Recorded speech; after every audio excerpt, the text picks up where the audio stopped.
glad it's over. Hello and welcome to the Nen Show, the last episode of Gintama. We're finally... Mathwiz just left the call. Okay. I guess I'm alone now. Oh, no, she came back. Hi, Mathwiz. I feel nothing.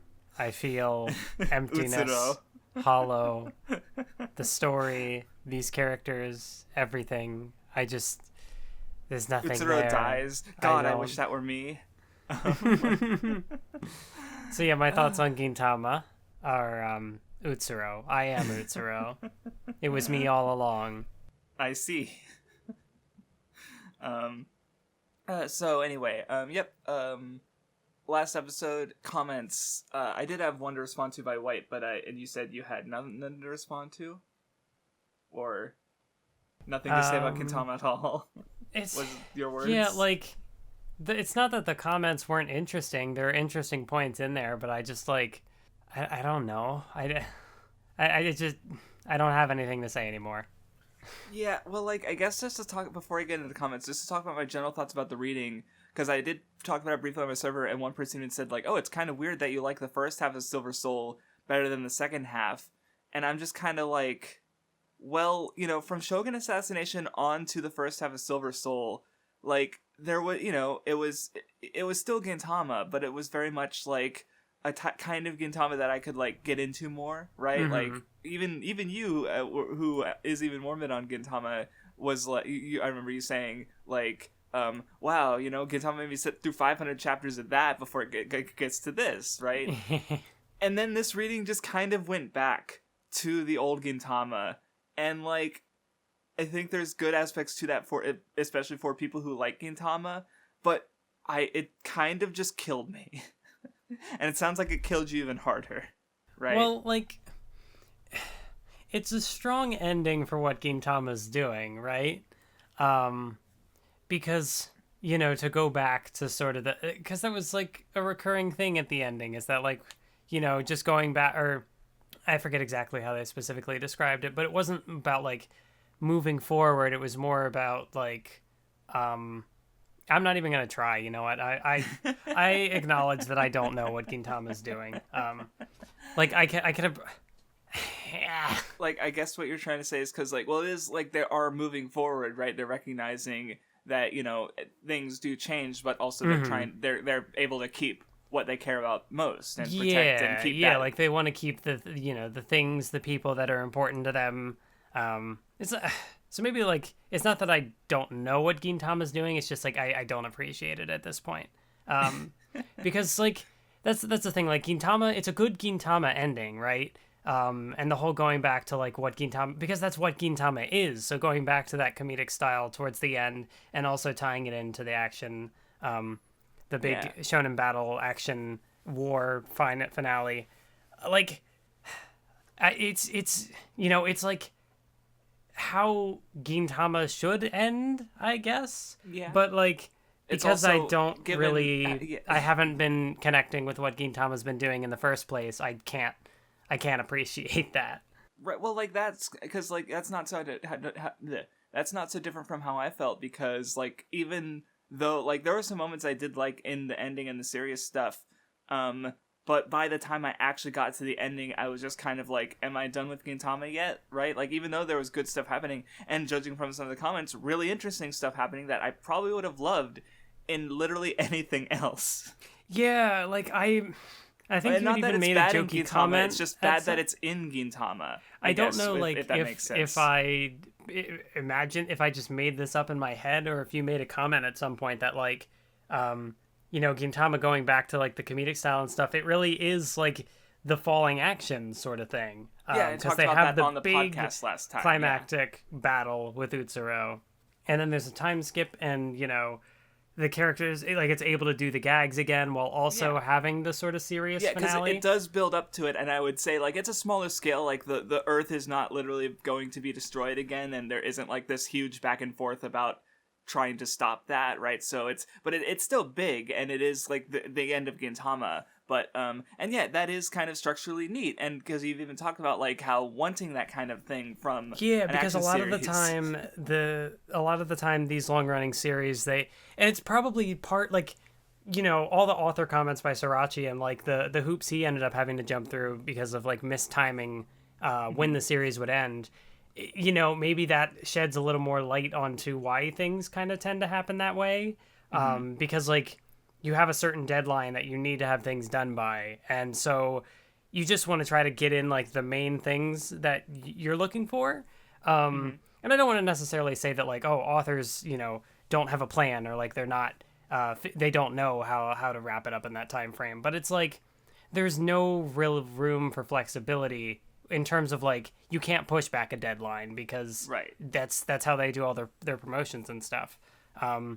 So like maybe that is more like helps me better contextualize why there tends to be like a big battle and maybe like 1 or 2 chapters of wrap up, and then that's just kind of it for most stories. Right. Because like just thinking about some of the series that we've gotten to the ends of, like Bleach was very much like that, where it's, you know, even to use an example of something I read a few months ago, Kimetsu no Yaiba was similar to that. Well, Kimetsu no Yaiba and kind of Naruto both had a similar thing where they had like the big climax, and then they had like 10 chapters of like an immediately following like secondary climax, where with like I won't spoil Kimetsu no Yaiba, but for Naruto it was, you know, Kaguya was the big climax battle, and then Naruto the fight with Sasuke. Right, so it was following action, but it was still very much like action and big character moments and stuff. Where Gintama kind of had that, there was in between those two like climaxes, there was another like 3 volumes of the normal comedy stuff, you could say. So, which, you know, that is interesting. We have not seen that in something we've read on the Nen Show yet. Right. And then you especially get like the arguably even more abrupt ones. I'm thinking back to Ashinojo and Kinnikuman, where they just fucking end. Like there is no falling action; it just like literally ends at the climax, pretty much. So you know, so now thinking about it, it's like, yeah, I guess the more recent series are, you know, like even just having 1 or 2 chapters in some ways is like, hey, falling action exists. Wow, wonderful. So yeah, like, you know, Gintama was doing things that like I would want to see in other series, but like because like you said, because it is Gintama doing it, and I already don't feel anything really for Gintama. Right, and, like, it's just kind of like it happens, and it's like, yeah, I wish I was appreciating this. Right, like it feel like it's maybe like a more extreme example of Bleach, where maybe later down the line you can find ways to appreciate it more, or even just like hearing other people talk about it, because like yesterday, the person who left the one in white who left the comment that I want to talk about, he asked me like, oh, would you be interested in reading Gintama analysis? And I had like just finished it, and I'm like, I don't know, because honestly, like my current rating is still a 7, but I did consider dropping it down to a 6 after last reading, just because I was just so like done, basically. Like because it's the longest manga we've completed on the Nen Show, the second longest one we've read at all, and compared to that other long one, we enjoyed it notably less. Right, like, and never mind all the shorter stuff that we've enjoyed more, right? Ashinojo, Hunter x Hunter, you know, and then so I just wasn't like feeling it, and like just think about the ending is like I guess ending fatigue just hit me, and I was like, I'm done. But I did like a lot of it at the end of the day. Like there's a lot of it that still sticks out to me as good and interesting, so I didn't want to let my experience with the last few volumes sour my opinion on the whole thing. Especially because there is good stuff there, like the comment by the one in white that I wanted to get to. Well, he also DM'd me another thing before that, where he talks, because in one of the last pages with Gentoki over Takasugi, there's like a bunch of rubble, and the rubble kind of looks like pine trees, which is meant to be a reference to the name of Shoyo's school, which in the title of the school, it's like under pine trees. Like, there's a lot of little subtleties and details in that whole climax. Yeah. That obviously, like, I never, like, I mentioned, I remember the Buddhism, because it even came up in the early chapter with the Kappa, and the girl who wanted to swim in the lake, but she was sick, but she got reincarnated as a fish, and was able to happily swim. And, like, so that was there from the beginning, and I remember some other, like, details that made me think Buddha, and I'd heard there's some discussion, but I'd never framed Utsuro's, like, multiple personalities as a form of reincarnation, right? And that was something to comment, like, oh, okay, neat. And of course, at the end, Takasugi even kind of reincarnates. But like there's a lot of good things in the ending, but also like we were just so fatigued getting to there that like That's like, also kind of or go on. well, that's also kind of why like I know that this material means a lot to a lot of people, and that's almost why like I don't want to talk about it at all, because well, like yeah, I don't want to just complain about it, because like I understand that I don't really understand really, like I don't know, I didn't find the humor funny, and I don't know if that is just like one of the ultimate deciding factors in why this was such a struggle to get through. I don't know what ended up making it so, because like, well, because I would say it boils down to how much you enjoy the well, because like you know, how much you enjoy the humor and how much you enjoy the characters, right? And I did like some of the humor, but I also don't love the characters, because this is a cast that if I did love, then Gintama would be one of my favorites, because a lot of the things I do really like have big casts of characters that I enjoy. Like One Piece, I love all the Straw Hat Pirates. I love a bunch of the side characters. I love a bunch of the antagonists. Like there's something like, what do I enjoy in One Piece? I could point to a lot of things. Whereas Gintama, it's like, I guess Gintoki's my favorite. And I do have like a top 5 characters, but even then I don't like love them like I do in a lot of my favorite things. Maybe that's also like part of it too, because like besides just the humor, because yeah, like Gintama is funny sometimes. There are some good jokes in there. Like I still think back to the stuff with the toilet paper in the Kyubey arc in the very beginning, and it was like, whoa, that blew my mind at the time. And you know, even like with the fatigue over time, like I my opinion on that hasn't changed. Like I don't suddenly retroactively dislike it.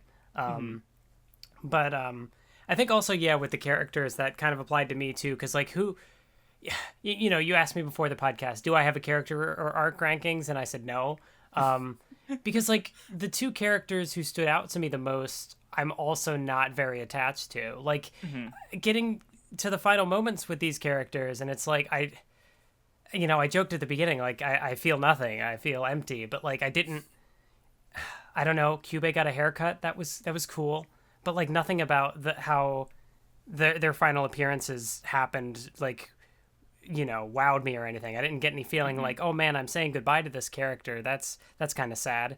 I think like the most that this final reading hit me was I did get choked up for Takasugi's death, because you know, that was handled very well. I think it was even like specifically the way that Sorachi drew it, like where he had like, you could see the closing eye, so like you were literally like watching his final moments, like from his perspective, and I don't know, something about that was like, yeah, that was good. You know, I was able to feel the emotions of that, but just everything else, it's like No, I had like my favorite moment was probably the everyone is Yorozuya. That I like that, and everyone sort of like doing for Gintoki what he did for them, basically, because I like that shit. But yeah, overall, like is like if it was before the final 4 arcs, I'd probably been perfectly fine with the humor. But I don't know, it just maybe the structure of it just didn't work for me, even though, you know, I would like to see in something else also the more of the falling action like what Gintama did, but and it's even like we're at the point now where, you know, reading it wasn't hard. You know, I did like, you know, it wasn't a struggle to go through it. So I feel like, you know, the same kind of burnout I was feeling, you know, a couple episodes ago. I think it really hit us in the middle, because that was when, like, I remember episode 4, the Yoshiora one, where it's like, oh look, big serious arcs, but we were just not into it. And then after that, there was one reading you were really struggling with, I remember. And no, yeah, so but then because we even like talked about it, like if we should just like end the Gintama Nen Show or put it on hold or do something, and you just said, well, we're halfway through, so it's like I might as well finish it. And sure enough, once we got to Shogun Assassination, it was smoother from there, and even to this point. But also like keep going, or unless you have, or we're done there. I mean, like, I don't know what it would take, I guess, is, you know, where I'm kind of leaving off on, because it's like I know I'm going to get questions. Probably both of us are going to get questions like, oh, are you going to check out the anime? Or, because something else that's also kind of happening around this same time is I've been really coming around on Bleach lately, and I kind of want to go back and revisit it. So inevitably I'm going to get questions like, are you going to, if you're not going to check out the anime, are you going to like rewatch Gintama? Like I might even check out the movie whenever that gets translated. Oh yeah, the final. Yeah, but it's that might be a good. That might because especially with knowing more about the ending and last fight from that comment, there'd be stuff to appreciate there, right? Yeah, I don't even it's not even that I think Gintama is bad, because I don't know. I mean, maybe I'm just not the type of person to I'm generally not the type of person to just shit on things that I dislike. I tend to just not talk about it anyway. But with Gintama, I don't get the feeling that I don't feel like it's poorly written. Just because the jokes aren't funny. It's not that I, it's not that I think it should be structurally changed or anything. It's just I'm able to see. It's just very much not your thing, right? Yeah. That I get. Yeah. No, because it would be easier if it was bad, right? Like Fairy Tail, I remember there were parts in that I was just and that was still a me that had changed. I gave it a much higher score than I had it before I reread it, but there were still parts of it where we were like, this is bad, I don't like this. It was easier to put into words what we didn't like about it, where with Gintama it's just this is almost kind of the same feeling that I sometimes get with seasonal anime that most of the people in my social circle are hyping up. They're like, oh, this is really good. Look at everything it's doing, this, that, and everything else. And then I watch it and I'm it's okay. It's not bad, but I'm not seeing the same thing in it that you're seeing. And so I kind of get, there's a level of disappointment there. Right. Or dissonance is also a good word, because I feel like I should be experiencing a masterpiece here, or I should be experiencing, something that's excellent. And I'm just kind of getting this story is happening at me. It was, I read it. I never, I made it to the end. I didn't drop Gintama. Right. Well, I mean, not for lack of want at times, I'm sure. I mean, if it really got that bad, then I feel like if it was really to the point where I'm like, hey, Craftsdwarf, I can't do this anymore, we would have found a way to, even if... even if it was just well, maybe we, let's put it on hold, we'll do the old school block, or maybe we'll do if, say Dragon Ball did win, maybe we'd read Dragon Ball, then we'd come back and finish Gintama, and then we'd do Saint Seiya or something like that, right? That would be a way we could put off Gintama and then still finish it, right? So that way we can kind of get both, as a hypothetical, right? So there's other things we could have done, but we didn't. We just did it as normal, and here we are. I mean, we did take one break in between. We took 1 week off. Which those used to be more normal, I remember. Though we also used to, I think, squish and do six consecutive weeks at times for shorter episodes. That's true. It's been a long time since we did that. So yeah, I'm just at the point where I'm ready to move on. I feel like I've been ready to move on for a while. We're even at this point, we've only been talking for 15, 20 minutes, and I feel like we've been talking for an hour. I feel like, if we're going to do the usual thing of going through the events of the story and pointing specific things out, I honestly don't know what I'm going to be able to contribute.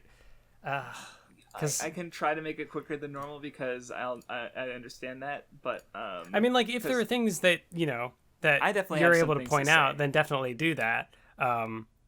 But I'm just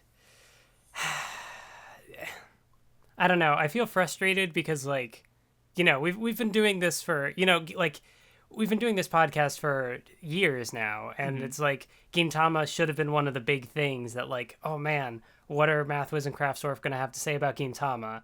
And it's just nothing. And I don't know, there's something frustrating in that I'd imagine there were people that would have loved to see this as oh man, yeah, someone else who appreciates Gintama. The person who patroned and suggested this for the Nen Show for the patron poll, not only did he literally only patron to put Gintama as a choice and then rally for it to get picked, he one is that he said that he, like, the moment he learned about the Nen Show, he was like, oh, I wonder what they think about Gintama, right? Like, that was a point of interest from as soon as we started it. And the other thing is that after I said that I gave it a 7 out of 10 when I was serving, he was like, L, Craftsdwarf, first member of the Weeb Club. And I'm like, no, you took the L because you're the one who paid money for us to do this. Thanks, I'll take your money and the 7 out of 10 manga. So it's like, yeah, no, you're absolutely correct because, hi Dan, how you doing? He's exactly who you're talking about, is what I'm saying. Yeah, and because I guess it is just unfortunate for Gintama because, you know, at least even if we had negative things to say, at least we'd be talking about it, right? Where now with Gintama, this is looking to be not only our shortest final episode, but possibly our shortest episode of the Nen Show period on Gintama's final arcs. Yeah, I don't think it'll be this episode because we did have one that was like 40 minutes maybe. Which was a Gintama episode. True.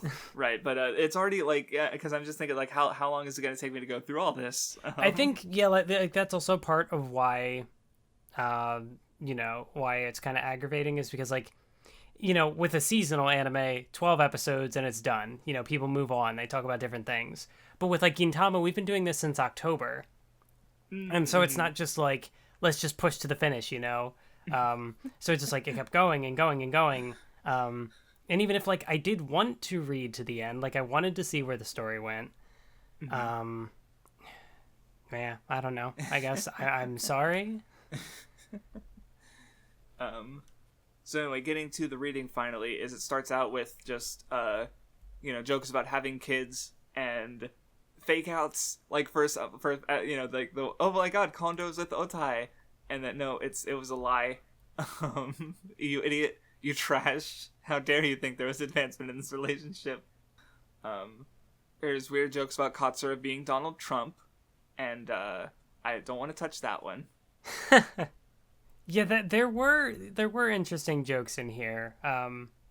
Like, I don't know if there was supposed to be like a meaning to that, but it was like interesting, I guess. The one joke that I remember was like the part where I think it was Hijikata. Like somebody wrote like he back when they were doing that, or not back. Like this is way further ahead when they were doing the mannequin thing, and like somebody wrote YouTuber on like his chest, and then just like started swinging him, and it was like that's what they're good for, like, you know, to be just like a fly swatter. And I was like, wow, I feel that.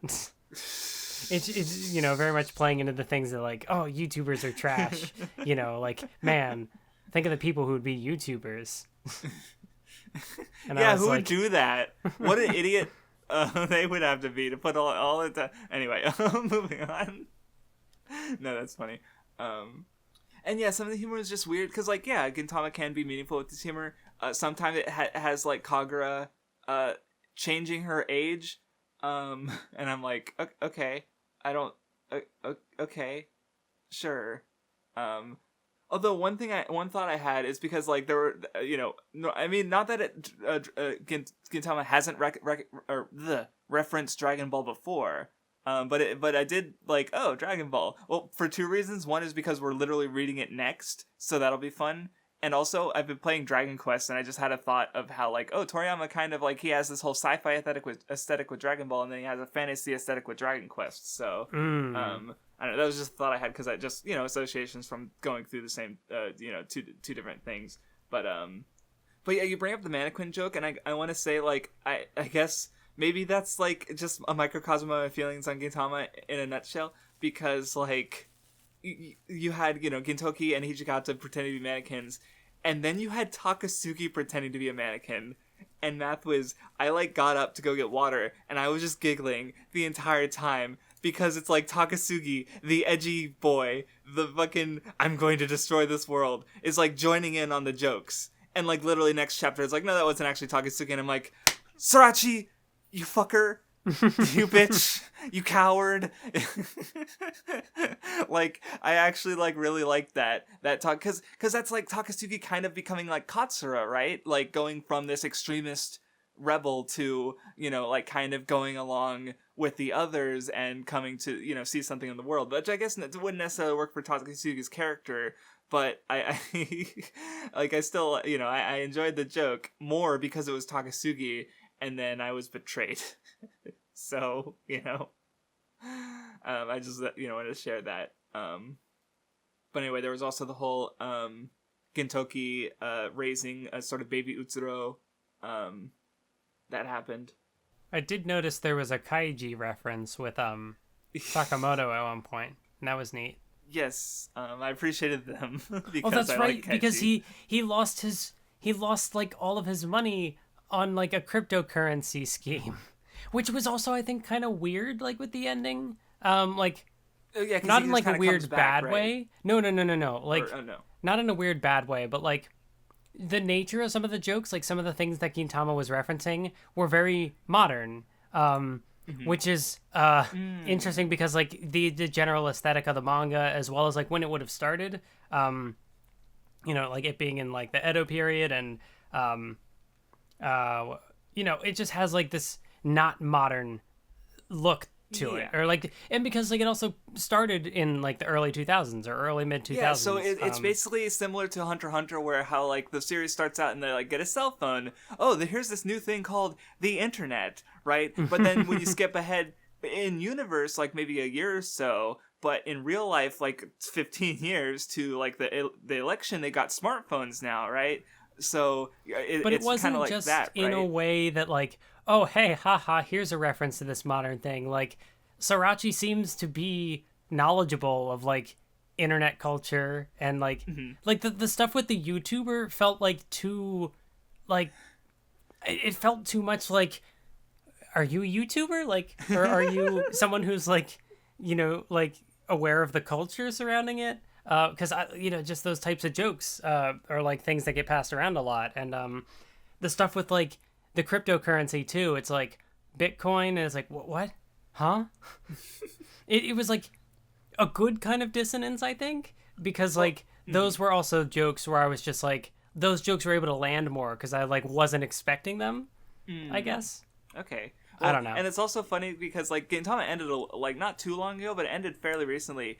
But, yeah, that's also the thing, because like it did end in 2019.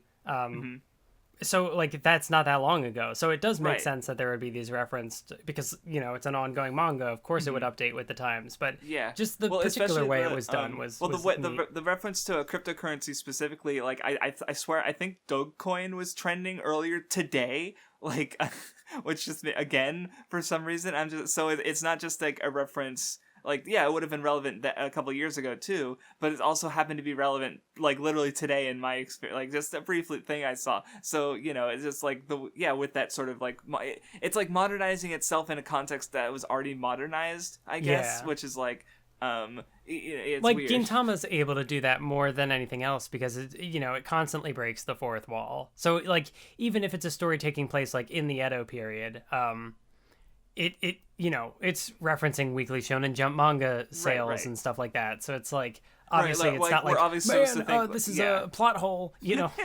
Right. Well, yeah, we're obviously supposed to think like, oh, you know, all these modern things that, you know, we know as modern things, they actually came from aliens. So we just have to go, you know, we just have to like accept that and roll with it, right? Or it, even though it doesn't make sense at all, but it's like, yeah, why are we talking about things that we should have maybe talked about in chapter 1? Because I guess they brought in new things that wouldn't have been in chapter 1, I suppose. So yeah.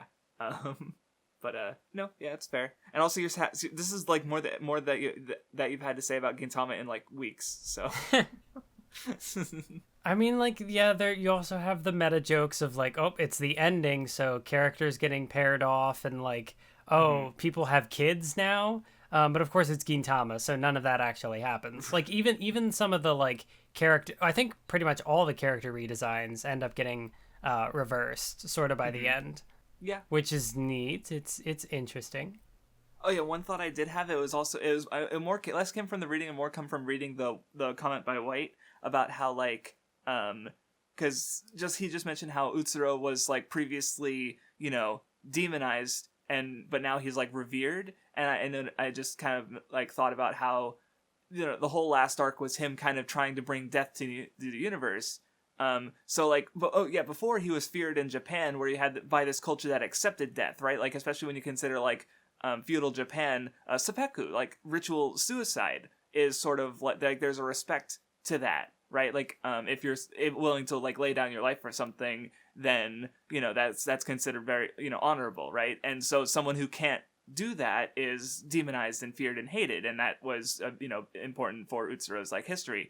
But then when he brought death to the universe, now he's like revered as a god because like now there's this fear of death, so to speak. And I just kind of noticed that like there's a little I guess change in how he's seen, on top of what was already pointed out in the comment I suppose, which was neat. Oh yeah, and I guess your favorite character showed up, the manga author.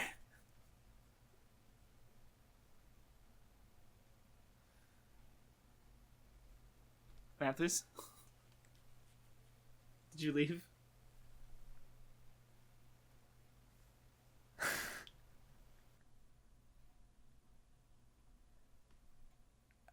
I don't know how to respond. You're just broken. That was a long silence. I legitimately thought, did you just get up to leave and go to the bathroom like mid podcast? And you're just like... Well, I just thought it was funny because you specifically mentioned him last time, and here he is specifically showing up. And he was also responsible for one of my... Like, he also had the Shinigami lady. And... Like, I don't know, well, I guess the joke that I thought was funny is when Shinpachi reads his manga, and he just fucking drags the guy. He rips him apart, and he makes him cry, and I thought that was funny. Just like, how many years have you been drawing manga? At 3 years, age-wise, you're a bit old for Shounen manga. You should probably try to get started to draw something else. I like that. That was funny. And actually, I guess as far as, like, because, sometimes I'll bring characters back and have them together, like the ramen lady and the, or soba lady, I forget which, and the standing in Toki, but this one, I guess, like, made a little bit more sense to me because of the joke about the nipples, I suppose, but, I'm just gonna leave that there because, yeah, it's Gintama. But anyway, all the comedy kind of wraps up with the climax starting, or the final climax, I should say. There's a really weird bit where Kondo, like, with the gorillas, and this end of it, like, somehow results in, like, this attack from above that, like, completely changes the entire situation, which I guess is supposed to be the payoff to Kondo and the gorilla joke. But it's also like, why? Anyway, yeah, then, there's the moment that I do like where how, Gintoki helped protect people because, he didn't have anything to protect, so he would just help other people. And now that he finally does have something to accomplish, now he has Oliveto behind him. And the page where, like, we are your Yorozuya got me choked up a bit. And it's just a good climax to the whole community aspect, I think. And also in the White's comment, he mentioned how there's a word in a Buddhist quote that refers to the number 10,000, and Yorozuya also means 10,000, so it's Gintoki like binding everyone together basically through the Yorozuya, which good. That's neat. Yeah, like there were some good like 2-page spreads here, and again, like I had said, the stuff it does, like every character kind of gets a little moment, and yeah, I mean, for what Gintama is trying to do, this is like the perfect ending you could ask for. Mm-hmm. It was also this is more like meta knowledge, or not meta knowledge. That's probably not the word I'm looking for, but like more just because like I know that Gintama the final, the movie, is going to be adapting these last little bits, and knowing that the person who does the voice of what's his name? Zanzo? I don't fucking remember. The ninja guy. Oh, Hattori. Him, yeah. Yeah, like the guy who voices him is dead, and so someone else will be doing the voice. And so, like, seeing the bits where he showed up and said things, it kind of, yeah, that's like, right, because it was just something I thought about. Or he was Leorio's voice actor, right?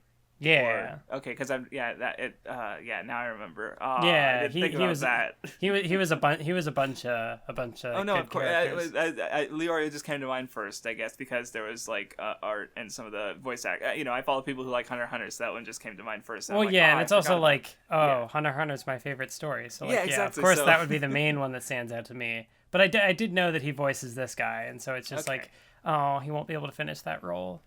Right. It's unfortunate. I didn't think about that. Though I guess as far as meta goes, there was also the whole like the weird Prince of Tennis jokes. Yeah.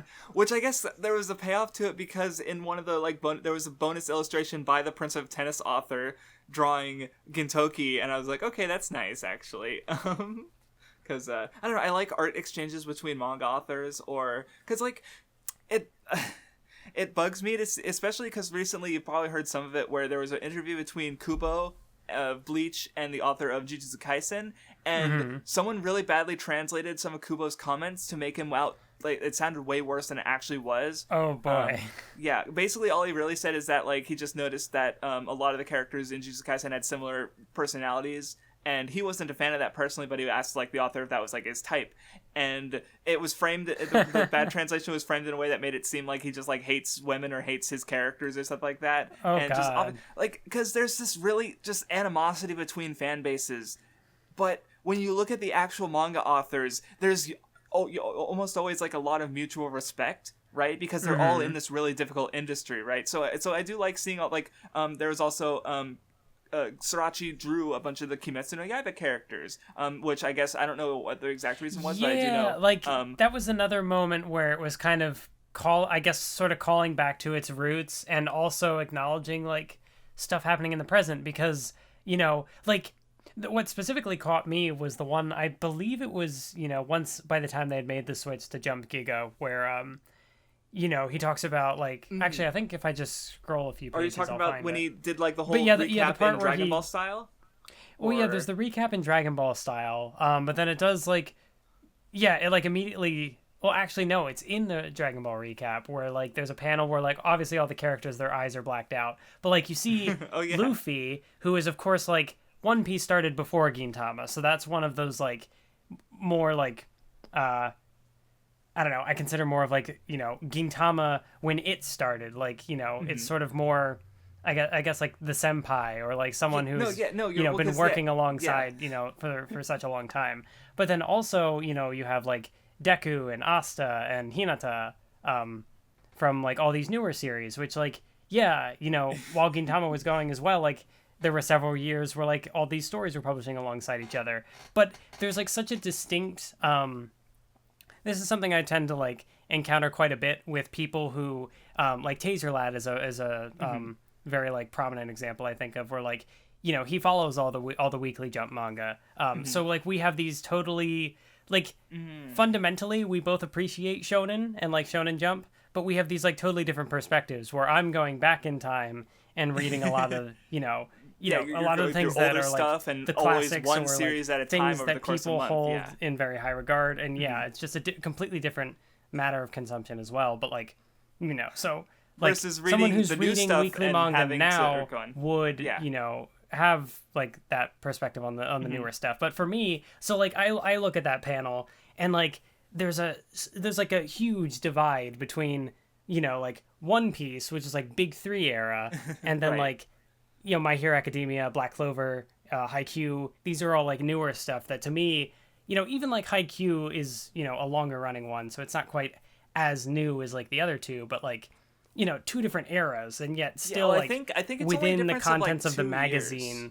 But Oh, okay. Maybe I was wrong about. I think Haikyuu started in like 2012 and MHA started in like 2014. So okay. And Black Clover would have been 2014, 2015, I think. But so they're not that far apart. But like, well, because what I realized looking at that panel again is that Gintama I think was, when it left the magazine, the second oldest consistently running thing in Jump at the time, because Hunter x Hunter isn't consistent and Kochikame would have ended already, I think.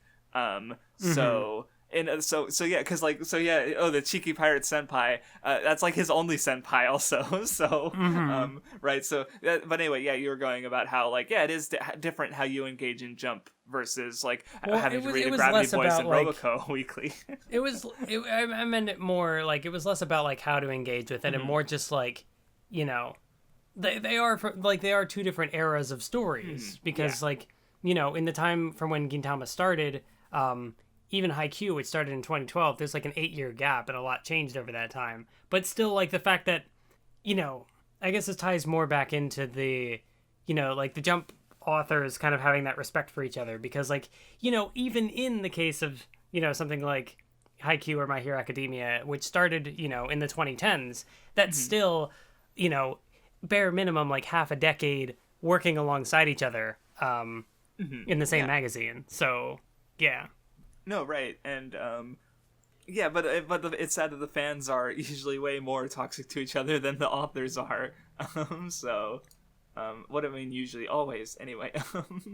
But yeah, there's a lot of action. Sadaharu comes back, Utsuro's back, kind of through his blood, sort of. And I guess you get the kind of or are we just at the last fight now? I do like the moment where Gintoki uses Shinpachi and Kagura's weapons. That was a nice little thing. Hasagawa has a little arc, I guess, where he's like a jackass because he got famous, and then he kind of dials that back. Also, there was another popularity poll, but I have nothing to say about it. Like, I'm actually really surprised that there was another one so like soon, if that makes sense. But yeah, then we get the final battle where Takasugi sort of you know, he's able to like kill the Utsuro inside himself, and then Gintoki, like, he passes on his soul to Gintoki. That sequence was kind of trippy, but like kind of cool because, like, you know, like you see like all these different variations of events because like all these characters have like Utsuro within them, and so like Utsuro can kind of just appear at any point, and Takasugi has Utsuro within him, but then like Utsuro has Takasugi within him and Oboro, and so it's like, wait, this isn't what happened. This character was actually doing this to this character, and this character was not there, but we thought he was there, and this other character was actually here, and Utsuro is stabbed, and what's happening? So that was kind of neat. Yeah, and I'm kind of like, because I'm thinking about it again as I'm looking through it, and it's a great kind of climax to Takasugi's arc because, you know, he was the one who had just said he would destroy the world, and now Utsuro has become the world, and so Takasugi destroyed the world. Like, he's always been like the Altana, and now he's kind of like still infecting everyone and being revered, and so Takasugi, you know, and of course, like, in some of White's old comments, he mentioned how Takasugi is sort of like undergoing a sort of like soul suicide, like where he's like, but he kind of like weaponizes that against Utsuro here, while sort of transferring his soul to Gintoki. Like, the whole sequence, like, because I was just kind of reading it, but, you know, especially from the comment about how, like his sword was reflected in, like, the reflection on the sword, which had, so now that, like, the sword became Takasugi's soul, which, Utsuro said that only a human's sword can reach him, and, like, with Takasugi reflecting the sword, it's, like, the sword becomes human, basically, because it's, like, Takasugi and Gintoki. And then also because it was reflected, or Takasugi saw Gintoki in the reflection, basically, like, or what was it? Like, before his left eye saw Gintoki's faults, but because it was flipped, now it was a right eye seeing Gintoki's strengths, I guess. Like, the comment mentioned a lot of interesting things. So, and it was just like looking at it again, I'm like, and it's I don't know, it's a good like climax. Like, the only reason it's not one of my favorite fights is probably just because like of my general mood on the last arc in general, or the last half I should say, because I liked the first half of Silver Soul. Like, the previous reading was fun, but then this one, again, it did the comedy again, and that just completely killed my mood, and I just kind of wanted to be done with the manga. So kind of ironically, the more serious, less fun part was for you the more fun part, and then when it started, you know, doing the comedy and like goofing off and having fun, I had less fun, right? Even though I'd had like, and maybe if I knew it was coming, like maybe if I do go through the series again, and like there won't be that sort of like whiplash, right? Because I'll know it's coming, and maybe I'll be fine with it then. But also I have no fucking plans on getting to the Gintama anime anytime soon. Like, I guess what I'm saying is that we're both in the same boat here. Or before with Bleach, like you've come to appreciate it more, and I liked it then, but I do like it more now that I've reread it. Even Gintama, at the time, like with Bleach, there were characters I liked. Even if it was like I appreciate them more now than I did then. There were still a couple characters that I was like that stood out, right? Yeah. And here, the characters that stand out, you're just like, yeah, they exist, and they were of note at times, right? And it's again like I don't like.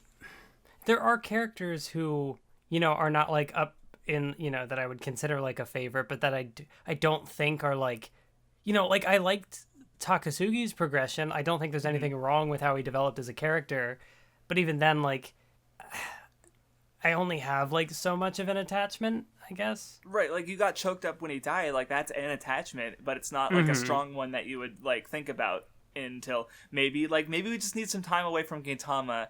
And then, sort of like you had your time away from Bleach, and now you're having that, I kind of want to reread it again, even though the first time you didn't like, as much. And so maybe we just need that for Gintama. And maybe we'll like it more. I don't know. But it also, it's also longer than Bleach, so by only a few volumes. So, but the anime is just longer to consume than either of them, at least. Because I'm not fucking watching Bleach. What a terrible idea.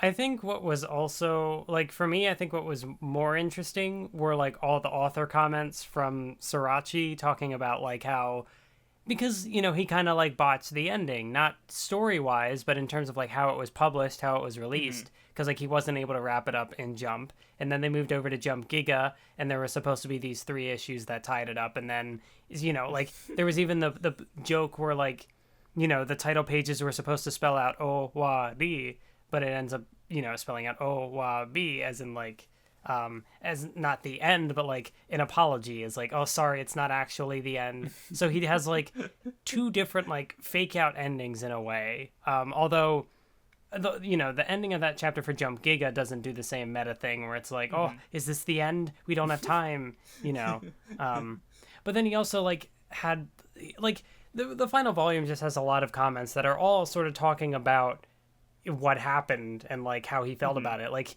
there's his usual sort of humor to it because he's talking about how if I break my arm, it seems like I'm just trying to get out of it. But if I break my leg and I can't make manga because of the pain, then they'll be okay with it. And like missing all these deadlines. And he's like, oh man, if I was a new author, I'd be out of the industry. Like I'd be done. And he even, there's the comment at the start of the volume where he's like, the end of Gintama and the end of my career as a mangaka, which I don't know if it's one of those things that like could have many different meanings. Maybe he's elaborated on it more in interviews, but like as the tone of the volume seems to say is that like it's more of the jokey kind of, man, I butchered the ending. No one's gonna want to fucking hire me again, right? Like, yeah, no one's gonna want to work with me. No one's gonna want to hire me, rather than like I don't want to keep doing this. But even then, it's like Gintama ran for how many years? 15 years? It had a pretty long run. 15, 16? Longer than Sorachi had intended, but it had its run. Yeah, so like it would be understandable if he wouldn't want to make any manga anymore. But I read it more as like a jokey, like, yeah, no one would want to work with me.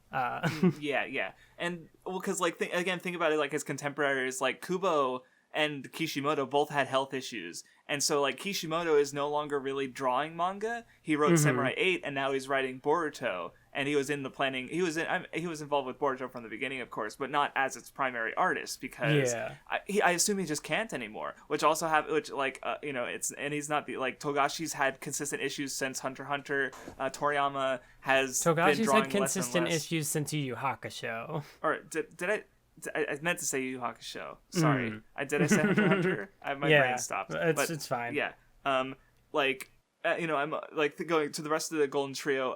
Inoue, he moved like from like weekly to monthly, and he doesn't release consistently anyway. So it's like it's very normal for that to happen to manga authors.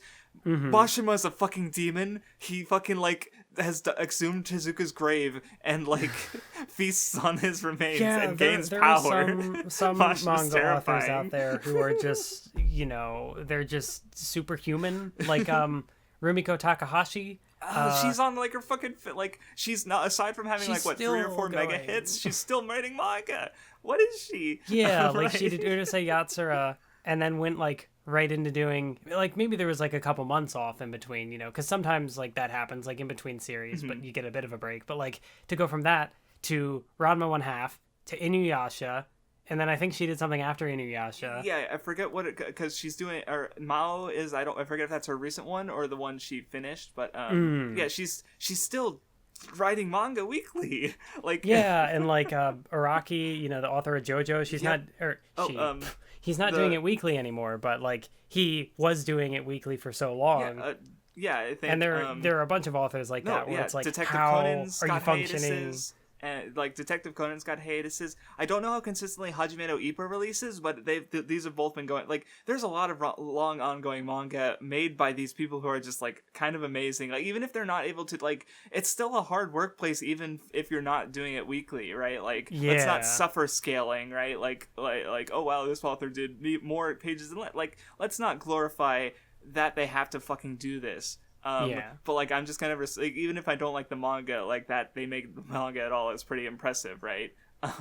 Like because it's a brutal workplace, and anime has its own brutalness. Maybe that's also part of why like I'm not too like I don't want to do too much like shit talking with Gintama, because Sorachi, whether or not I like his writing style, the man for 15 years wrote Gintama, and like that alone is like, who the fuck am I to like not appreciate that work at least? And you recently started doing some creative writing again yourself, right? Start is a generous word. You've been thinking about it, which even that's like step 1, okay? And I've been writing stuff like and the more I write, the more respect I get for these people in the industry who have to not only deal with just writing a story, but also have to deal with deadlines, with producers, with certain expectations and things that you like have to do and that you probably didn't want to do, but now you fucking have to. Like, here, write a fucking Magical Girl series, Precure series about fish and summer. Do it. Because we have to market makeup. Like, okay, like you don't get. I don't think because I did read an interview by Gen Urobuchi, and he said this was before he wrote Kamen Rider Gaim, but he said how he assumed that it worked is that like they give you the toys and you have to write a show around them, basically. So I don't know how it actually works. That was his assumption, and he might like I don't know when the interview took place relative to him starting working on Kamen Rider Gaim, but like. You don't, if you write a show like that, you have to work with like the toys and the marketing. Like you can't just do whatever you want. Like it's like Jump, relatively speaking, allows quite a bit of freedom like because I mean they have to allow your manga in the first place, and there's certain like things that they want you to do or are looking for. But, if, so I guess it's like, if your story happens to be what they want, then, that's great. And especially nowadays when you can just end it when you want, which isn't always a thing. So it's like, yeah, I just have a lot of respect for people who make things in general, even if I don't like their things, right? So, yeah, I understand. But yeah, I don't think I have much more to say about the ending, because, yeah, the Takasugi Utsuro stuff was good. Like, I wanted to note that, like, Gintoki sort of carried on Shoyo's soul by, like, even though he didn't start a school, he still has a bunch of people following him, so to speak, right? Like, he has, he has a family that he raised, more, and, like, those, they're able to, like, sort of say, because, like, I even mentioned, like, oh, are they going to save Takasugi back in, Farewell Shinsengumi, but it's like, they not only saved Takasugi, but they saved Utsuro, too. Like, everybody got saved. And Utsuro also, I guess how I read it is that Utsuro sort of protected Takasugi and helped him to be, reincarnated as the baby that the lady, the girl who was part of one of Takasugi's, like she found, Takasugi reincarnated, I guess, which was Utsuro protecting him is how I read it. But yeah, And then it Yeah, ends. and I do think like Utsuro is a good final boss for this series. You know, because like White's comment mentioned parallels to like Madara and Yuabak and Bleach. Because they're all these like father figures who are trying to control, and like I even realized like, oh, he's kind of like an anti-Yuabak, because Yuabak is trying to remove death, but Utsuro is trying to like make everything death. So but they're opposite, because even though they're opposites, they're also kind of like, in the context of the the Buddhism framework, they're also kind of what am I trying to say? Like, they're both nothingness in their own ways, because by Bleach, like Yuobak and being unable to die is also like being unable to change, which is also kind of true of Utsuro. But it's interesting. Like, seriously, we mentioned the comment a few times for a reason. Go read it if you have it. It's on the episode 11 of the Gintama. But that about covers it for as far as what I wanted to say. And I assume you didn't have much more to say either. No. I did like the end. I guess I did like the ending bit where there's the stuff with Tama, and it's like, oh, they're in Tokyo now, and it gives this sort of like sad illusion that like, oh man, the world has moved on beyond the characters and they are no more. But then it's like, no, it's just Hasegawa telling a fake story. He was also doing his sham final chapter. And then the facade crumbles, and, they're still there. They'll always be there. Yep. In our hearts, even though the series is over. But yeah, it's like tying that ending through Tama, I think, was a nice touch. Mm-hmm. No, yeah, I guess to get into favorite characters, Tama is always there in the clutch. Pulling through, right? Like, she's a good girl. Like, in the movie, or the second movie, I should specify, Gintama in the Gintama joke in The Last Silver Soul, Tama is a good girl. Not my favorite character, but she's a good girl, and I felt like that was a good segue into favorite characters. Like, there aren't many characters where I... if I have like a positive opinion on them, there aren't any things also like undercutting that. But I would think probably like, in terms of like characters that I have like the purest positive opinion on, it's probably like Takasugi, maybe Tama, and that might be it. Mm-hmm. Well, Takasugi didn't really get involved in the humor, so right, like so you don't have that caveat thinking like it's not that he wasn't involved in the humor, because he did have like jokey bits with Gintoki. That's true. Basically like with that core group of like the original three, the disciples. And even then, like Gintoki impersonating Takasugi, it may not be Takasugi himself, but like the image of Takasugi's being tarnished. Like, oh, he's in all these dirty jokes. How could you? But it's not like a bad thing. Mm-hmm. And that was like, because I mentioned he's like the Gintama aesthetic character, so that's now 5 characters who've pretended to be Takasugi or dressed up as him. So, but anyway, some other characters I liked. I also like Takasugi. Gintoki was probably my favorite. I also like Todoro quite a bit, as evident in my endless obnoxious rants about Todoro, because I thought it was funny. Kagura was fun. Katsura had his moments, I suppose. And like, there's a bunch of characters I go like, oh yeah, they're neat, like, because there's good stuff. But yeah, I guess there's just not a lot of characters that I just love, right? Or even liked a lot, even though there's a bunch that I liked. So, was it just those two? Because I remember, like, See, because like, even though I say like my opinion on them is the most pure, like there aren't caveats, I still wouldn't say that like either of them is my favorite. But even then, like a favorite Gintama character, like I don't think there's anybody I'd put on like a character like bingo board or something like, or like a 3x3 or whatever. Like there's nobody that personally like resonant or that high up on like the anything counter,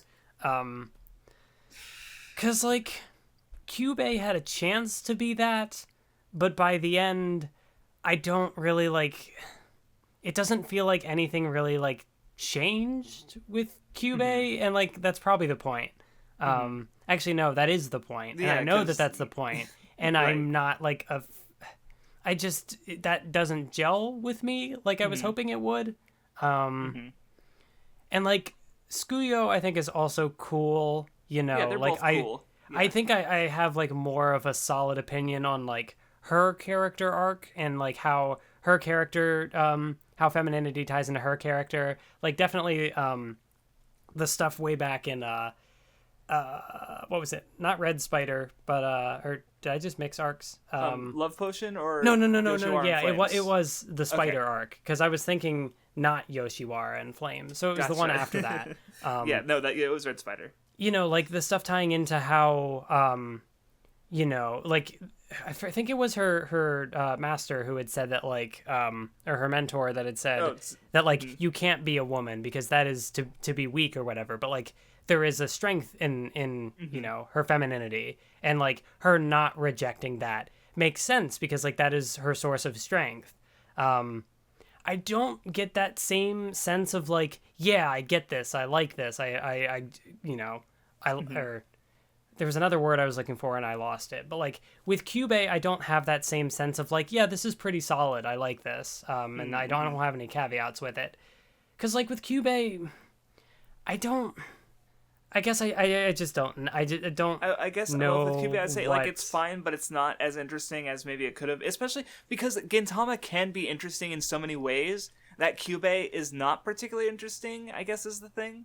Mm-hmm. Is that maybe how you'd say? Well, because it's also like at the end they're still playing into a lot of the jokes about like how you know she still can't touch men. And like they right, like she's trying to get joke. married and then she fucking throws Shinpachi like half a kilometer away because of course she does. Like they kind of did it at the end where it seemed like, you know, like, oh, you know, I have to be a woman and I have to get married for the family or whatever, and then she, you know, she goes back on that, but it still doesn't feel like I don't know, it doesn't feel like a progression to me. Like I get how it is development for her character and how her mentality has changed over the course of the series, so to say I guess that in it's some not ways, but progression she also, is like she's incorrect. Changed in some ways, but she hasn't changed in others, which is maybe part of the issue, right? Like, because how much is he like? I don't know, like, and yeah, maybe because I guess it is. I mean, I guess it also fits with its series that like, you know, accepting change, but also trying to keep things the same in ways that are like positive, right?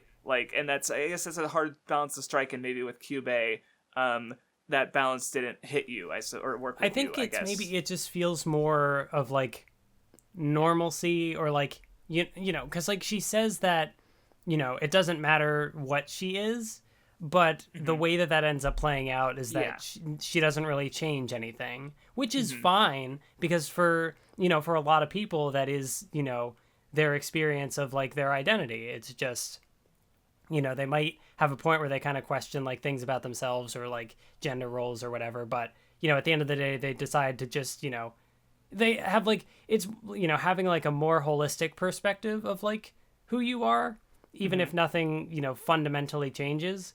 And there is nothing wrong with that, but like I don't know, I guess I just would have wanted something different with Cube. Yeah, no, because like that is, at the end of the day, I think it's still kind of like, not in a negative way, but it does kind of go back to just, as I said, normalcy, that it's like, oh yeah, you know, this character has these feelings, but doesn't end up actually like, not that she doesn't act on them, but like nothing, there aren't any like, I don't know. I've talked about it before. Imagine being a coward like Cube and not before. having a husband and also Otai as a girlfriend. Like, just have both. Just polygamy. Let's go. I don't know. Anyway, did you have any fights that stood out to you? I don't think so. Okay, I'll start listing, because Gintoki versus Nizo is kind of where like Gintama started to click with me. That was probably like the fight I was most excited to talk about. That was the Benny Zakura guy, yes, right? Yes. And because that was Gintama's first like real serious arc, right? So it was kind of like neat on that front, even though like there were fights after that like you could say are better, I'm sure. But, you know, Benny Zakura definitely had that sort of like wow factor of being the first serious arc, so that fight stuck with me more so than a lot of the later ones, I suppose, is what I'm trying to say. Gintoki versus Takasugi was good, where the first one in the was it in Shogun Assassination or was it Fair Revolution? In one of those two arcs, where I think it was Shogun Assassination, where like where you're interspersing the battle with their flashbacks, and you know, you had like Gintoki killing Shoyo Sensei, like It was just this big like click moment for Gintoki's entire character. And of course, like it factors into like their whole character arcs, and which ties back to the ending, which was nice. So there's probably even more to appreciate looking back at it. Then probably the only other, like normally I do top 5, but I guess only 3 really stood out was Everybody versus Kamui, which was also good. For reasons we talked about in the in the Rakugo Decisive Battle episode, because it was just cool getting all these Kagura and Kamui moments and having everyone work together, and it was cool. And yeah. And what about arcs? Because which I will specify. Normally we do like a full-on arc ranking where we just like go from like usually least favorite arc to favorite arcs. But Gintama has so fucking many. And then even the light of like, what do you even consider arc? Do we only count serious arcs? So I just sort of went like, let's just consider like, what are some arcs or 5 arcs that we would pick out, I suppose. So if you want to start, if not, I can start. Like I watched the Benizakura movie, so I guess that's an arc that I have, enjoyed on some level. Yeah, I guess so, because I did like that movie. So, I mean, that's one of the more arcs that I think of, and I'm like, yes, I have memories of this arc. Also, it wasn't a manga arc, but I did like the second movie as well. Yeah, actually, I liked it more than the first movie. And even though it was anime original, it was still like a fun movie. So yeah. So not an arc, but I'll still count it because fuck you. I guess for arcs is like predictably I liked the last 4 arcs and 4 devas, which I think are really commonly like the most well liked arcs in Gintama as far as I go. 4 devas was good. Specifically of like those last 4 arcs, I think the one I probably liked the most was the one with Isaburo, the one where they were on the island. Oh, that would be Farewell Shinsengumi, right? Yes. Yeah, no, see, because, like, no, I totally understand, because, like, it's hard for me to choose, because, especially, like, because Silver Soul probably would have been my favorite. Like, if I divided Silver Soul into 2, I would just say my favorite was just Silver Soul Part 1. But if you look at it as a whole, then, like, yeah, I kind of wasn't into Silver Soul as much as some of the other ones on the whole, just because of those, like, the 2 or 3 volumes between the 2 climaxes. I mean, it had, like, the climax of Hidoro's character, so of course it was good. Right. Like, that was, it was a fucking, that was a good moment, right? But I did like Shogun Assassination quite a bit, and Rakugo Decisive Battle, where Pharaoh and Shinsengumi I enjoyed, but I also appreciated it more talking about it. So I'm not sure exactly how they'd ranked it, aside from like Silver Soul Part 1. It was my favorite like stretch in these last 4 arcs. Even if Silver Soul isn't necessarily my favorite arc, but again, maybe sometime from now, I'll appreciate Gintama more, and I'll be able to make a more concise listing. Though I guess some other one-off chapters that I'm remembering are the radio calisthenics, because it made me cry because Sorachi's a fucking asshole. And that was a good chapter.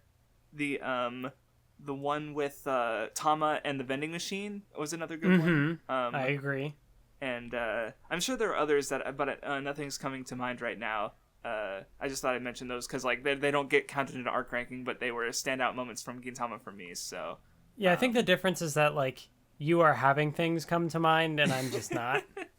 Yeah, that's why I'm trying to. Because it's like when you point things out, I'm like, oh yeah, that was pretty good. I did like that, but like I can't pull things from my own. Kyubei's arc, the Yagyu arc, was also with the 5-way battle, and that was the sandpaper moment. So it's like that was at least another standout arc. Like that's the thing. There is a bunch of good stuff in Gintama, but especially now when we're just like fatigued and done with it, it's like. So next time, we're reading Dragon Ball. I mean, we already read Dragon Ball, by which I mean it was referenced so many times in Gintama. We might as well have read Dragon... No, I'm kidding. But, so next time we're reading... so, actually, yeah, I've read it. We'll talk about all our personal histories and stuff on the next episode. But next time we were reading Chapter 1 to Chapter 54, which would be, like, the Hunt for the Dragon Balls arc, and maybe the first Budokai one, I think. I don't remember for sure. But, that sounds about right. Yeah, so, yep. Thank you for listening. especially if you made it to the end, like, especially if you're a Gintama fan who made it to the end, because, like, these guys, they're so mid on it, but I can't stop listening. Like, I appreciate you, I guess. So, hopefully this doesn't happen again, because I know that there are other stories that people have speculated as to how I will feel about. Well, I guess that's, like, a silver lining there, is Gintama is unique. Like, I think there's a specific reason that it became popular in the, like, especially on my anime list, where, you know, from the anime adaptation, because there's nothing quite like it, I don't think. And even if there is, it's probably not going to be that long, right? So we won't have this, like, 12 episodes of, please, God, let it end, right? Like, even, like, if Saint Seiya is not good, it's 4 episodes for Saint Seiya and, like, 3 for Lost Canvas. So it's, like, it's gonna be Kinnikuman Part 2, I guess, at worst, right? And I expect to like it more. So...